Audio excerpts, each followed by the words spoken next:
वक्त एक और बड़ी खबर यूपी से। यूपी के हरदोई में गंगा नदी में डूबे 3 लड़के, एक की लाश बरामद, 2 की तलाश जारी। तीनों लड़के नहाने गए थे।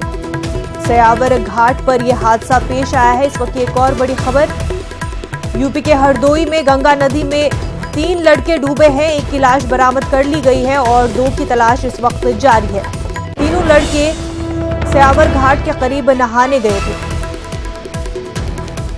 एक और खबर इस वक्त की काफी अहम, यूपी से हरदोई में गंगा नदी में 3 लड़के डूब गए हैं, एक की लाश बरामद कर ली गई है, 2 की तलाश इस वक्त जारी है। आपको बता दें, तीनों लड़के नहाने गए थे। ये पूरा मामला सयावर घाट का है।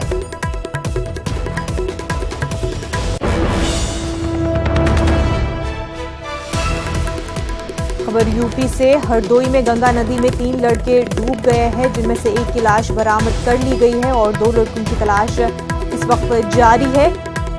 सयावर घाट के करीब तीनों लड़के नहाने गए थे।